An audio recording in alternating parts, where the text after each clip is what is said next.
Bienvenidos a la Bohemia de la Palabra, un espacio para rescatar el buen decir, viajar por la literatura universal, recordar las aulas, recorrer las calles del barrio y desgranar historias a través de las notas de una guitarra. Póngase cómodo que la tertulia ya comienza.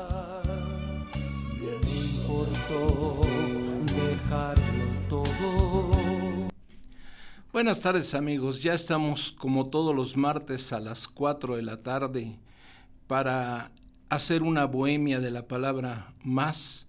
Espero que la disfruten igual que la disfruté yo al estarla preparando. Hoy vamos a hacer una bohemia que va a tener de todo un poco, va a tener de nostalgia, de hablar de un excelente escritor como fue Jorge Ibargüengoitia, pero también vamos a hablar en el pizarrón de la discordia de algunas palabritas que a lo mejor no nos gusta mucho lo que vamos a escuchar. Y también en las crónicas del asfalto y el GIS, ahora nos vamos a ir más sobre el GIS para platicar un poquito sobre la educación en México. Va a ser candente el tema del día de hoy. Así que preparen su bebida, yo ya tengo aquí mi cafecito listo para que entremos de lleno a la bohemia de la palabra. Vámonos a hacer un corte, Dani, y regresamos.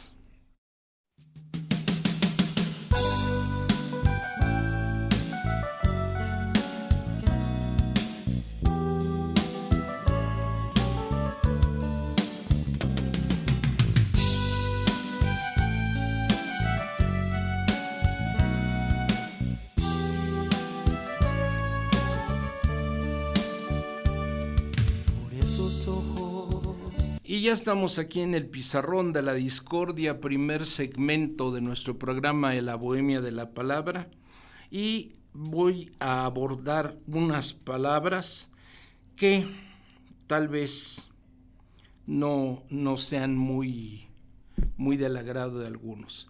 He escuchado últimamente mucho, sobre todo a los jóvenes, decir a cada momento la palabra literal, que quiere decir al pie de la letra. Y desgraciadamente lo ocupan en ocasiones mal. Literal viene del latín literatis, derivado de litera, que significa letra, lo que no es metafórico. Quiere decir al pie de la letra. Entonces, ¿cuándo utilizamos literal? Cuando precisamente no es algo metafórico, cuando no estamos hablando en doble sentido. Y les voy a dar unos ejemplos. Cuando alguien dice, cayó muerta de vergüenza, no puedo decir literal, porque nadie se muere de la vergüenza. Si alguien en verdad le diera tanta vergüenza que sufriera un paro cardíaco y se muriera, entonces sí podríamos decir, se murió de vergüenza, y fue algo literal. Entonces ahí no cabría la expresión literal. Otro más, se le vino el mundo encima, literal. No, el mundo afortunadamente no se nos puede venir encima, esperemos que no se nos venga en algún momento, pero no puedo decir literal. Es porque estoy usando una metáfora, el decir se le vino el mundo encima es que se le juntaron tantos problemas, tantas tensiones, tanto estrés, que sintió precisamente esa opresión como si tuviera el mundo encima. Estoy hablando metafóricamente, no estoy hablando de manera literal. Y un ejemplo más, lo agarraron con las manos en la masa, literal, pues solamente que fuera un panadero que fuera asesino, y que al momento de estar amasando, ahí estar trabajando con la masa, en ese momento llegaran los policías y lo atraparan. Entonces ahí sí sería literal, lo agarraron con las manos en la masa. Pero las manos en la masa es lo usamos casi siempre como una metáfora, que quiere decir que lo sorprendieron de manera infragante, de una manera en la que no podía negar que lo estaba haciendo. Entonces, literal, ahí tenemos literal. Literal es solamente aquello que no es metafórico, aquello que es al pie de la letra. Sí, entonces, por favor, se los encargo, aunque ya sé que me van a decir, bueno, yo les sigo diciendo literal.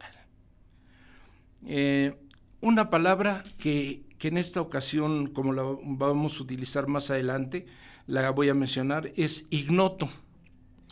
Ignoto viene del latín ignotus, un adjetivo formado por la combinación de dos elementos, el prefijo privativo in, que quiere decir sin, y el participio notus, que quiere decir conocer. Entonces, algo que es ignoto es algo que no conocemos, algo que desconocemos. Una palabrita que tal vez aprendan en esta ocasión, una palabra nueva que anotar en el pizarrón de la discordia, es ignoto. Ignoto es lo que no se conoce. Entonces, como decía un amigo, mi gran amigo Arturo Tello, dice, para dominguear, palabritas para dominguear. Bueno, esas son las dos, aunque no sé si ya había tomado anteriormente la palabra de sintema. ¿Te acuerdas, Dani, si la mencionamos? Creo que no, ¿verdad? Bueno, también es muy utilizada actualmente por los chavos, decir no tengo tema, por no decir no tengo problema. Porque yo cuando escucho eso de pues no tengo tema, pues quieres que te dé alguna idea para que platiquemos, pero nunca lo tomo como problema. Yo sé que hay expresiones que se popularizan y no son nada más en este tiempo, desde que yo estaba también en la escuela utilizábamos palabras que se popularizaron rápidamente. El famoso ok, que todavía no se nos quita, pues es una palabrita muy setentera, que quería decir que estaba uno de acuerdo. Y seguramente mis papás cuando me escuchaban decir ok, también se les retorcían las tripas igual que a mí cuando alguien me dice sin tema. Bueno, esto fue el pizarrón de la discordia. No hagamos más corajes, pongamos una sonrisa en nuestra cara y vámonos a un pequeño corte para regresar con el señor Jorge Ibarbengoitia, pero con una página de buena tinta, una página de excelente tinta. Regresamos.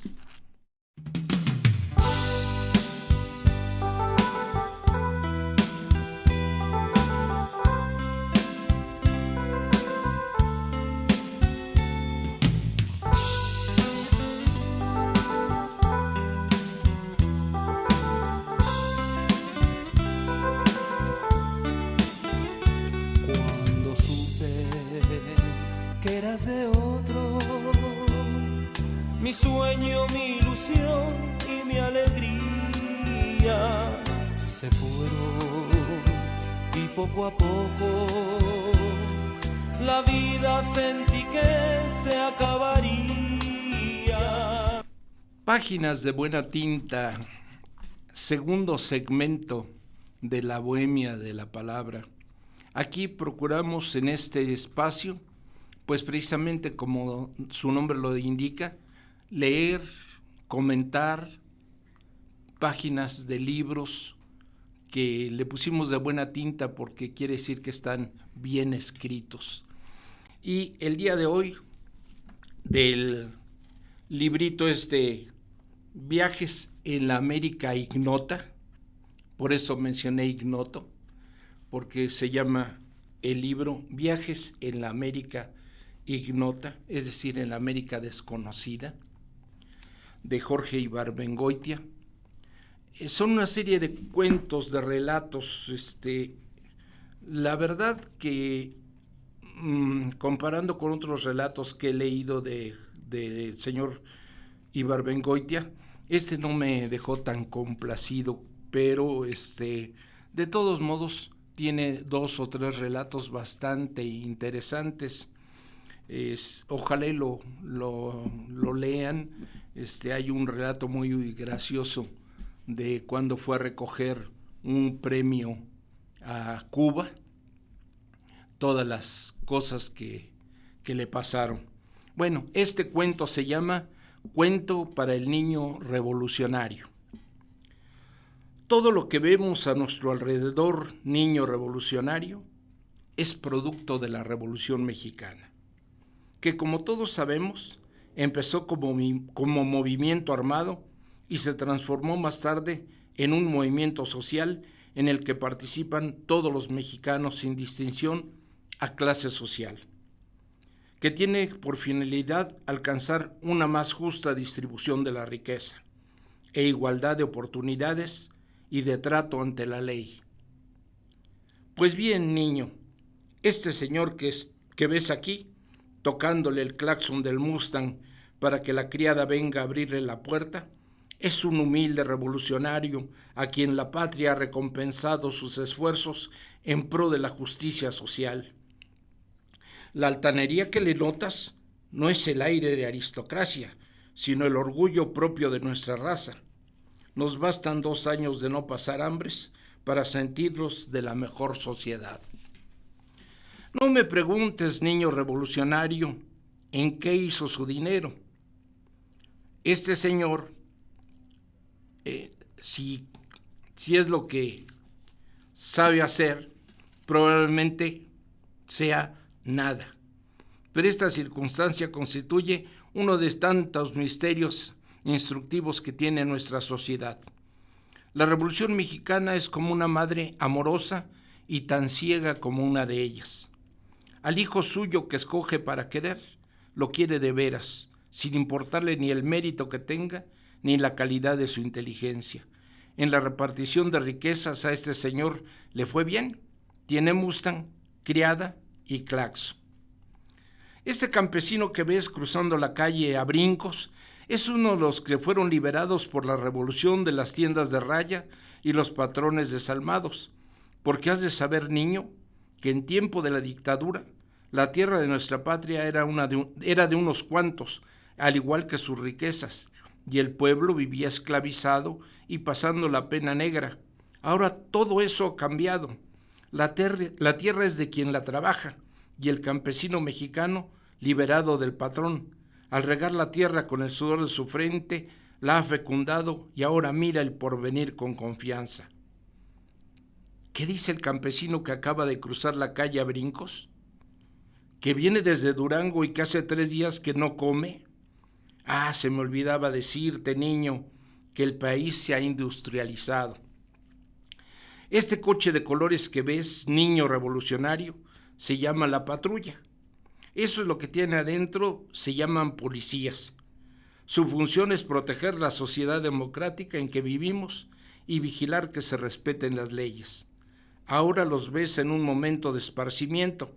Se están comiendo las sandías que le quitaron a un frutero, pero dentro de un rato, no más que se enjuaguen los bigotes, los verás tomar posiciones enfrente de un banco, en espera del asalto y en defensa del peso. Esta tienda enorme en la que todos pueden entrar sin distinción a credo, nacionalidad ni clase social, es uno de los adelantos más grandes de nuestro sistema social. Ahí ves a los más millonarios empujando un carrito, igual que los más humildes, poniendo en él lo que encuentran y les apetece: el gallo en vino tinto, traído de Francia, el salmón ahumado del Mar del Norte, anchoas del Cantábrico, sardinas del Báltico, caviar del Negro y cangrejos del Índico. Se paga a la salida. Estas mujeres de rebozo con un niño en la espalda que se ven tan desorientadas se llaman las Marías. También fueron beneficiadas por la revolución. En tiempo de la dictadura, los ricos, con muy poca delicadeza, las llamaban indias. Cuenta la leyenda que Porfirio Díaz mandó a Yucatán los indios que vivían en Sonora y a Sonora los que vivían en Yucatán. con la esperanza de que con el cambio de clima se acabara. No logró su cometido porque no le alcanzó el tiempo. La revolución más humana adoptó otro sistema. Decidió que si no era posible acabar con los indios, más valía cambiarles de nombre y asimilarlos a nuestra cultura. Por eso ahora las mujeres se llaman Marías y venden chicles. A los hombres no ha sido necesario buscarles nombre, porque se quedaron haciendo caza a los niños más grandes en el Valle del Mezquital. Estos letreros que ves, niño revolucionario, que dicen Schultz de México, Greenfield de México, Hans Krapp de México, son también producto de la revolución, porque antes de que esta ocurriera, todo el capital de México y todas las fuentes de producción estaban, puedes tú creerlo, niño revolucionario, en manos de extranjeros. Este cuentecito tan breve nos da una idea de cómo escribía el autor Jorge Ibarbengoitia. Hay que tomar en cuenta que él nos habla de un México alrededor de los años 40, 50 más o menos, aunque se podría apegar a nuestro 2026 esto que acabo de leer. ¿Ustedes qué creen? Bueno, vámonos nuevamente a un corte para hablar ya de este señor, de este pelafustán Jorge Ibarbengoitia, que se le atrevió a crear tanta maldad en contra del gobierno mexicano. Regresamos.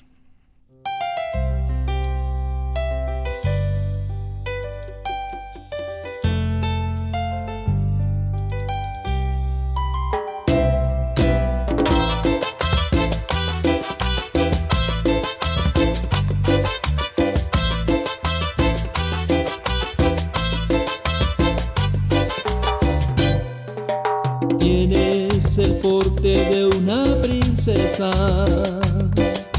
y una cara hermosa en verdad.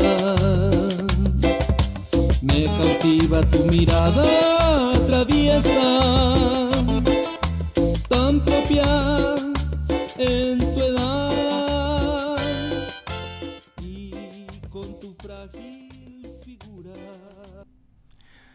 Y estamos con el personaje de la semana. En esta ocasión no tomé a alguien de que estuviera celebrando un aniversario más de su nacimiento, aunque había un personaje que me coqueteaba bastante, que era el señor Adolfo Bécquer, Gustavo Adolfo Bécquer, pero como ya he hablado de él en otros espacios, quise hablar del señor, de mi tocayo Jorge Ibarbengoitia, un excelente escritor del que les contaré algunas cosas nada más. Él nació el 22 de enero de 1928 en Guanajuato. Quedó huérfano desde temprana edad, huérfano de padre, y por lo tanto vivió rodeado de mujeres, su mamá y sus hermanas. Vivió en un ambiente muy femenino, por llamarlo de alguna forma. Él ingresó a la Facultad de Ingeniería de la UNAM, más que nada por presión de su mamá y de algunos otros familiares que le decían que era un muy buen camino la ingeniería, pero al estar en la UNAM se enamoró de la literatura y entonces cambió de carrera y se fue a Letras Hispanas, y ahí nada más y nada menos que fue cobijado por un excelente escritor mexicano, Rodolfo Usigli. Entonces, ahí sus primeros intentos fue escribir teatro, pero como que no se le dio mucho el teatro. Los cuentos cortos fue su inicio y después las novelas. ¿Cuáles son las características de Jorge Ibargüengoitia? Creo que lo vimos claramente en su cuento del niño revolucionario. Es sarcástico, cuenta una realidad de nuestro México, una realidad incómoda que a muchos no les agradaba, pero lo hace de tal manera, que lo hace bastante divertido, ironiza. Algunos le decían que mejor se hubiera dedicado a ser comediante, pero por esa habilidad para arrancarnos de repente una sonrisa, aunque nos esté contando un tema trágico, como lo comentábamos hace rato Dani y un servidor, de su novela Dos Crímenes, que aunque se esté hablando de un asesinato, no podemos evitar reírnos en algún momento de las situaciones que suceden en torno de la tragedia. Sus principales ejes temáticos fueron la desmitificación de los héroes. Es decir, nos pinta a los héroes de una manera más humana. En la novela Los Pasos de López nos cuenta la independencia de México vista desde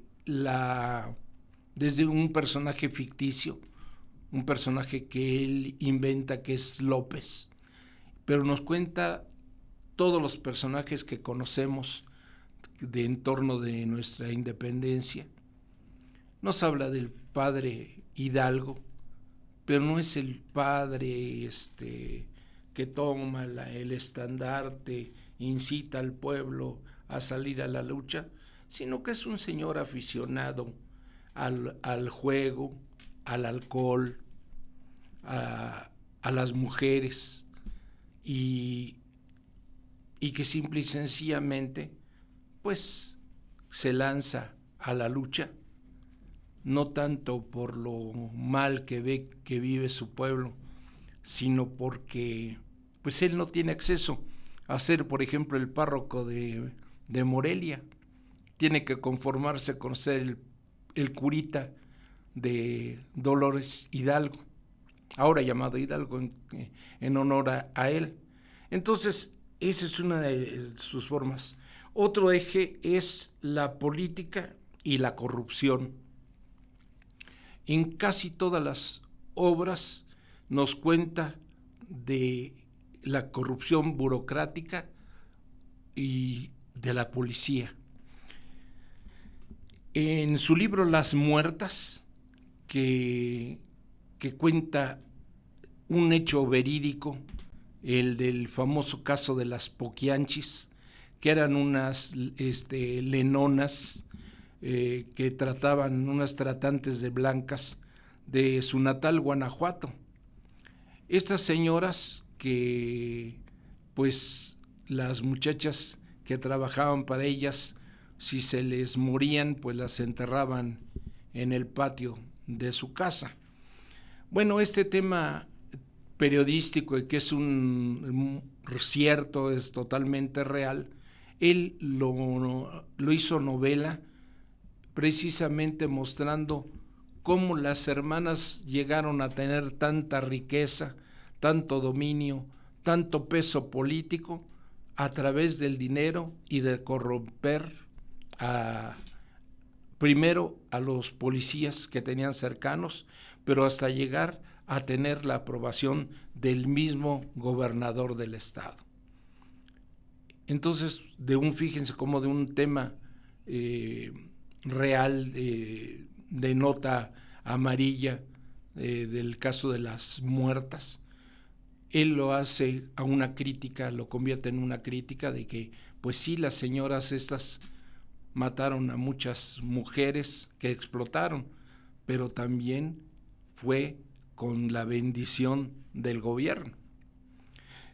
Otro eje más es la provincia mexicana y la doble moral. Pues vivió en Guanajuato, él conoció la provincia. En ninguno de sus libros menciona ciudades reales, menciona una ciudad Cuébano que él inventa, pero que nos muestra la hipocresía que se da o que se daba, para que no se me ofenda a nadie, que se daba en esos lugares de la provincia, que decían santo, santo y con el mazo dando. Las complicaciones, y esto lo vemos también en Dos Crímenes, como toda la familia en torno del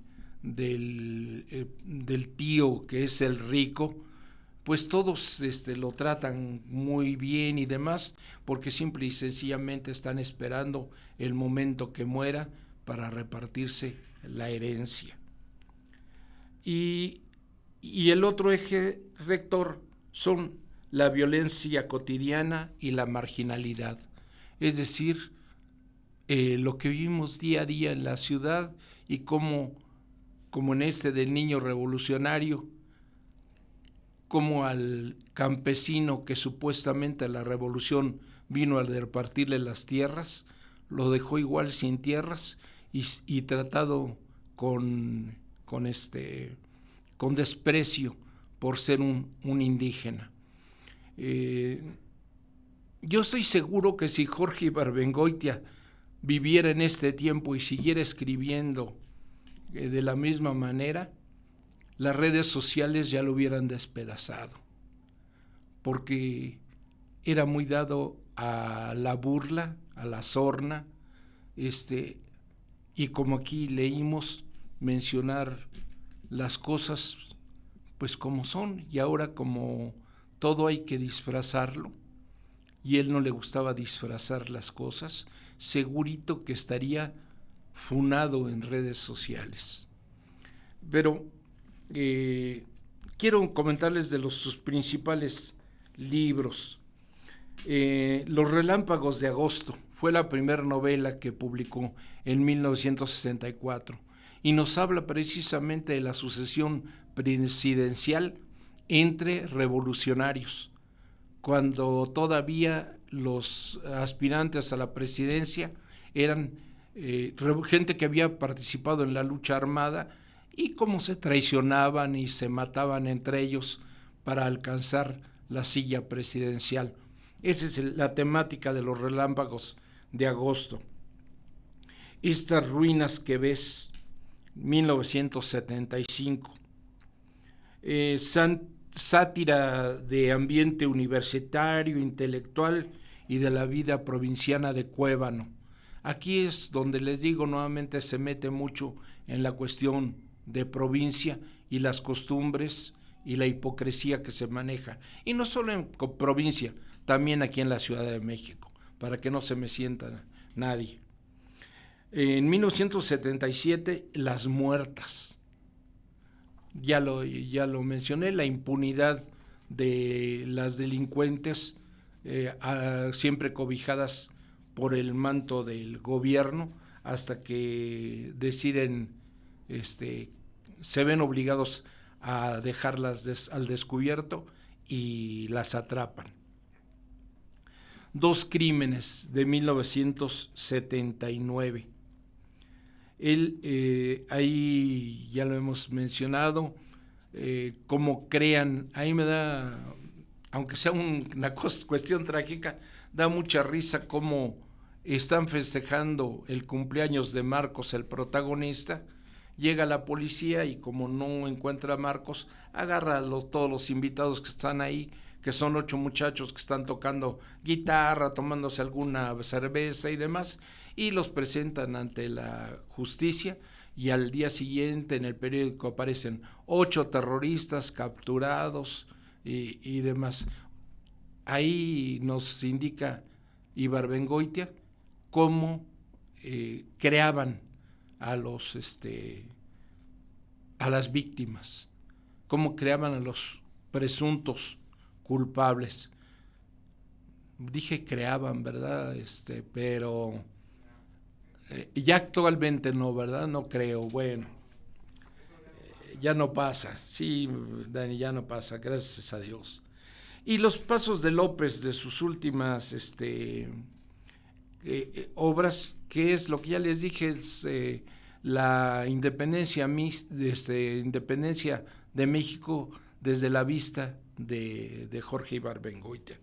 Él falleció en el año, dejen sacar el acordeón porque ya saben que yo las fechas, por eso no me dediqué a historiador, porque me gusta la historia, pero él falleció en un accidente aéreo, el avión en el que iba con su esposa de la ciudad de París, porque los últimos años vivió en París, cuando iba de París a Madrid, se cayó el avión y ahí murió. Incluso estas obras de Dos crímenes que se hicieron película también, ya fueron estrenadas ya cuando él había muerto. No, pues perdón, ya se me traspapeló, pero falleció en un accidente aéreo, no llegaba a los 60 años de edad, tenía 58 años cuando falleció el gran Jorge Ibarbengoitia, que es uno de mis escritores favoritos, y sin que vaya a sonar a que quiero compararme con él, no, de ninguna manera, pero yo lo que escribo me guío mucho en lo que hizo Ibarbengoitia, utilizar un lenguaje directo, sin tantas complicaciones, sin tanta complejidad, porque Jorge escribía para el pueblo, no escribía para los críticos, y a pesar de ello ganó varios reconocimientos. Y vaya el día de hoy un reconocimiento más para el gran Jorge Ibarbengoitia, uno de los escritores mejores que hemos tenido en México. Y bueno, vamos a la siguiente sección, dejamos unos cuantos segundos y vamos a regresar a las crónicas del asfalto y gis, donde vamos a tocar un tema espinoso, que es el tema de la educación en México. Y esto es para todas las güeritas, con ritmo y sabor.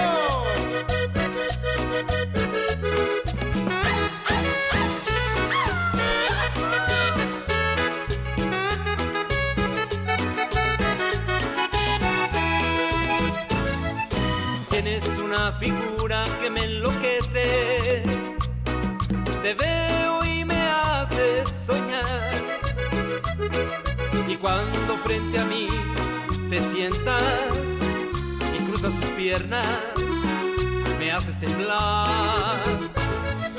Llevas en tu rostro una mirada intensa, capaz. Crónicas del asfalto y el gis, hasta me quedé dándole ritmo por el tema de la güerita, tema de un servidor, que es un tema muy bailable, y se me ha olvidado hacer los comerciales, Dani, y con razón no vendo libros, tampoco vendo discos, no, el comercio no se hizo para mí. Bueno, Crónicas del asfalto y el gis, en esta ocasión nos vamos a ir directos al gis, y el tema es la educación en México. Yo sé que muchas de las cosas que voy a decir van a molestar, van a causar ámpula, pero es mi visión, no es que quiera imponer mi pensamiento, es simple y sencillamente mi punto de vista, mi visión. La educación de nuestro país, y no creo que esté diciendo una mentira, se ha venido deteriorando desde hace tiempo. Desde hace mucho tiempo se ha ido deteriorando, pero cada vez a pasos más agigantados. Una de las causas que yo creo que influyen en que la educación se haya deteriorado es la primera, la falta de continuidad sexenal. ¿Qué quiere decir con esto?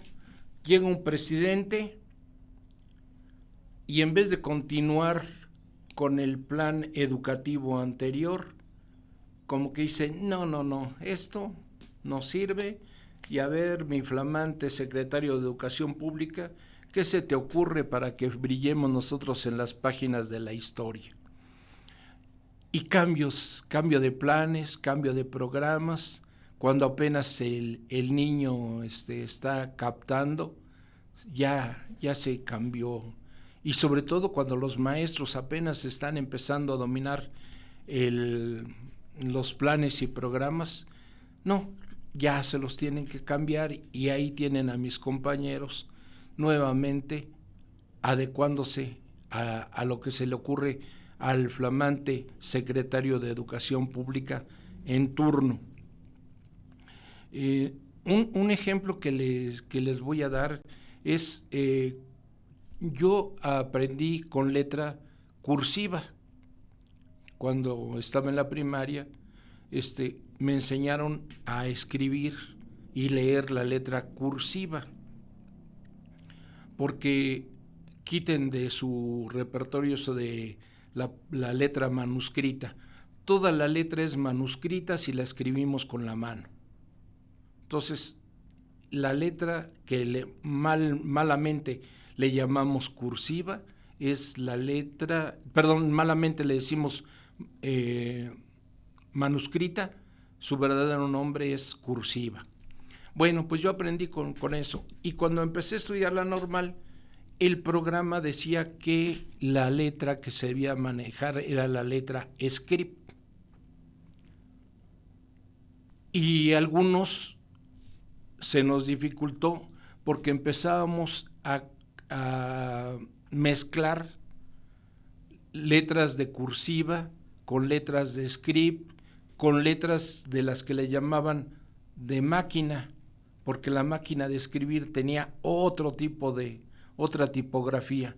Entonces era un relajo, y por eso muchos, no solamente alumnos, sino hasta maestros, compañeros, tenemos tan fea letra. Cuando leemos escritos de personas de, por ejemplo, de los años 30, de los años 20, vemos una letra tan parejita, tan preciosa, y si leemos lo que se escribe actualmente en las escuelas, pues hay una distancia enorme. Bueno, la otra razón por la que yo creo que la educación está mal es por la falta de compromiso de los 3 ejes. ¿Cuáles son nuestros 3 ejes? El alumno, el padre de familia y el maestro. Si no trabajan esos 3 ejes en armonía, si alguno de los 3 falla, no se logran los resultados. Si el padre de familia está muy al pendiente de las clases de su hijo, si el maestro es un excelente catedrático, pero el niño simple y sencillamente le importa muy poco lo que está apareciendo en el pizarrón, no va a haber aprendizaje. Si el maestro es bueno y el niño también pone atención, pero el padre totalmente desaparece, no le importa en lo absoluto, no se logran los mismos resultados. A lo mejor el niño sí aprende porque como es un buen niño y el maestro es un buen conductor, bueno, pues pueden avanzar, pero no se logran los resultados que se lograrían si el padre de familia estuvo al pendiente. ¿Qué sucede? Y no me dejarán mentir ustedes, cuando algunos padres le dicen al niño, ¿ya hiciste la tarea? Y el niño dice, sí. Y el papá como que dice, pues ya cumplí mi misión. Ya le pregunté si hizo la tarea. Pero no se ponen a revisar si lo que hizo su hijo es correcto. a revisar si en verdad la hizo, si la hizo completa. No, simple y sencillamente con que el niño diga, ya la hice, ya la hizo. Y ahora el tercer eje, no crean que también a mis compañeros los voy a perdonar. Si el padre de familia es un padre de familia muy responsable, el niño es un niño que le echa muchas ganas, pero el compañero tiene la actitud que yo escuché en algunos de mis compañeros que decían, ay, hacen como que me pagan, pues hago como que trabajo. Porque también los hay, no todos los compañeros se comprometen. Claro que yo espero que sean los menos, pero estos tres ejes tienen que estar trabajando en equipo, de la mano, padre de familia, alumno y maestro. Ahora, otro elemento más, falta de dominio de los contenidos. A veces sí, no se maneja bien lo que se va a enseñar. Y eso, pues, ahí sí es problema nada más exclusivo de mis compañeros. Pero en su favor diré que viene el siguiente factor, la carga burocrática y las órdenes en cascada. Al maestro le piden tantas cosas inútiles que precisamente tiene que descuidar lo más importante de su misión, que es educar, enseñar, instruir. Que le piden, maestro, necesitamos que nos mande una listita con los niños que sí van a ir a tal lado, que a tal otro. Maestro, necesitamos que nos mande los mejores trabajos que hicieron para los símbolos patrios. Maestro, acuérdese que le toca el periódico mural. Maestro, recuerde que vamos a tener una salida y nos tiene que dar el plan de trabajo y los permisos de los padres. Maestro, recuerde que tiene que dar las evidencias de lo que enseñó. Maestro, y así, etcétera. Es una carga burocrática tan tremenda para el compañero que lo hacen que se distraiga de su labor principal, que es el educar, el enseñar, el conducir. Y las órdenes en cascada, ¿a qué me refiero con esto? Pues que vamos a poner un ejemplo, le dicen al director, más bien el secretario de Educación Pública le dice a los jefes de las diferentes direcciones operativas, maestros, necesitamos a más tardar aquí el día último de septiembre una composición acerca de la independencia de México. Llega a las direcciones operativas y dice a los supervisores, maestros, tienen que entregar a más tardar en la tercera semana de septiembre algo sobre la independencia de México. Y como no quiere quedar mal, el supervisor le dice al director, maestro, en la segunda semana de septiembre necesitamos una composición sobre la independencia de México. Y el director, como tampoco quiere quedar mal y entregar tarde, le dice al maestro, maestro, para mañana necesitamos una... Y fíjense nada más, algo que se tiene que entregar hasta fin de mes, resulta que al maestro lo ponen a trabajar a la de que era para ayer, rapidísimo, ya. Eso es ese es otro de los males que tiene nuestra educación, las órdenes en cascada. Y por último, los distractores. En todas las épocas han existido distractores. Yo me acuerdo que cuando llegaba de la escuela, pues ya existía la televisión, que algunos le llamaban la caja idiota. Y sí había niños que les permitían quedarse horas y horas frente a la televisión. En mi caso llegaba, comía, veía 1 o 2 horas de televisión, y me iba a hacer la tarea, cenaba, y a lo mejor veía media hora de televisión y a dormir. No era tanto, pero ahora la tecnología está tan al alcance de los niños. Los teléfonos están en la mano prácticamente de todos los niños y los ven pegados horas y horas. Hasta van a tener, yo creo que, desarrollo de su dedo índice, porque van pasando y pasando los videos. Entonces, ese es un elemento más, los distractores. Y si aparte le agregamos algo muy importante, que eso sí le compete totalmente al gobierno mexicano, es que se ha ido deteriorando todo en general. Tenemos muy buenos maestros y casi siempre la SEP ha sido dirigida por un licenciado, por un economista, por un administrador, pero no por un maestro de banquillo. Ya tuvimos el caso de 2 supuestos maestros, pero que creo que ni siquiera pasaron por un aula. A lo mejor se dedicaban a tareas administrativas porque no se vio.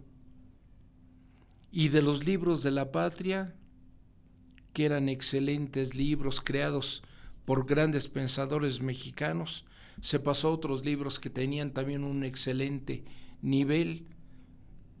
Se ha ido cayendo hasta lo que actualmente tenemos como libros de texto. Los libros de texto siempre han sido un apoyo para el maestro. No quiere decir que el maestro tenga que dar clase con los libros de texto. El maestro tiene que dar una enseñanza anticipada, pero no sabemos si con toda la carga de los proyectos que se manejan hoy le dé tiempo de dar el conocimiento antes de llevarlo, de plasmarlo en el libro. Sin afán de polemizar, pero ustedes me dirán si es cierto o no. Le di un vistazo al libro de sexto del actual, y desde la presentación me saltaron algunas cosas. Dice: lo importante no es memorizar datos ni acaparar información para sentirte especial o único. Lo relevante es entender que no estamos solos.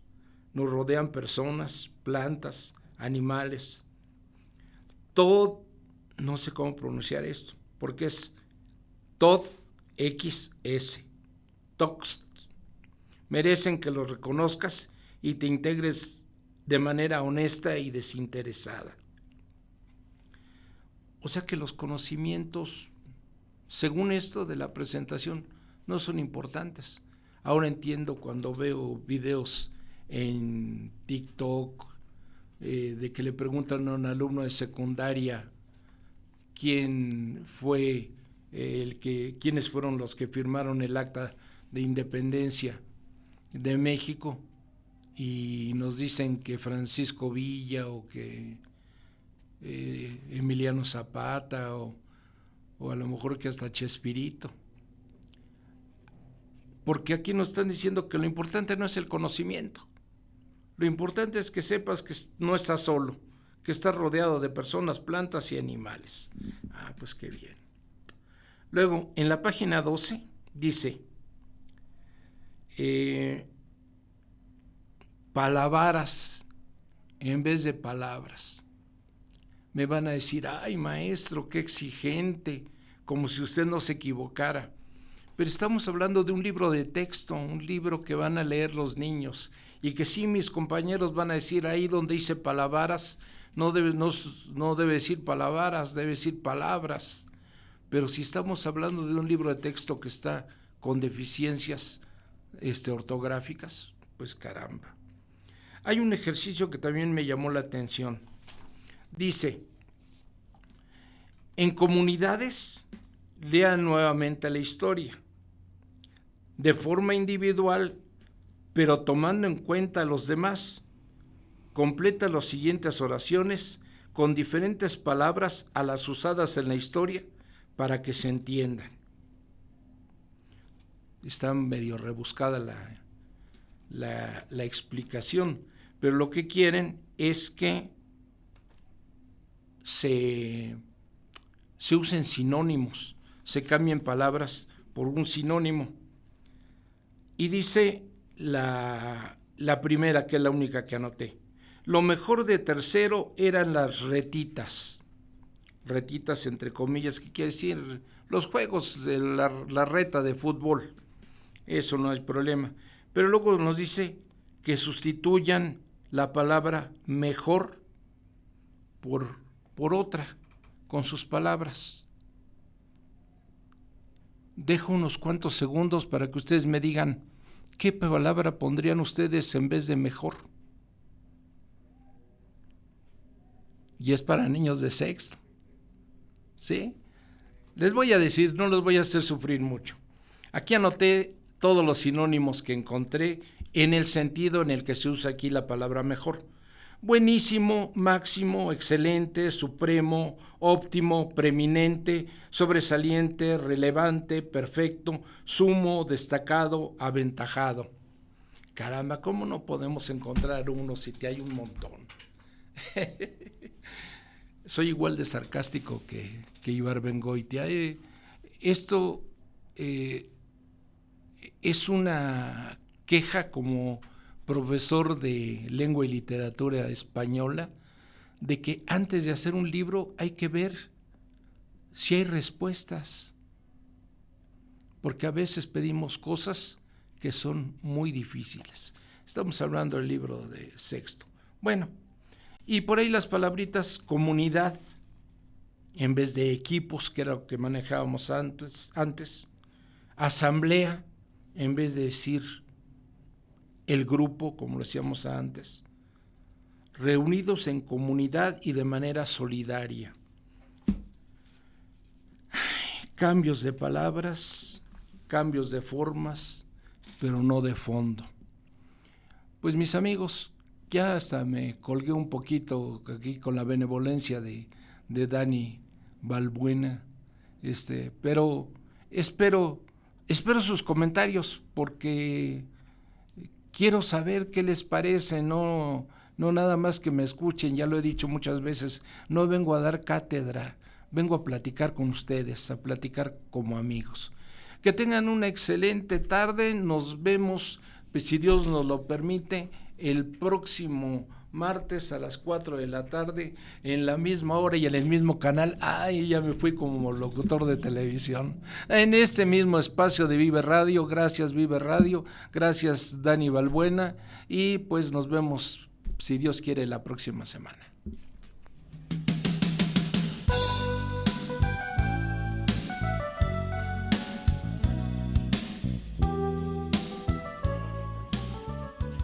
Nos escuchamos en la siguiente emisión. No lo olviden, solo por Vive Radio.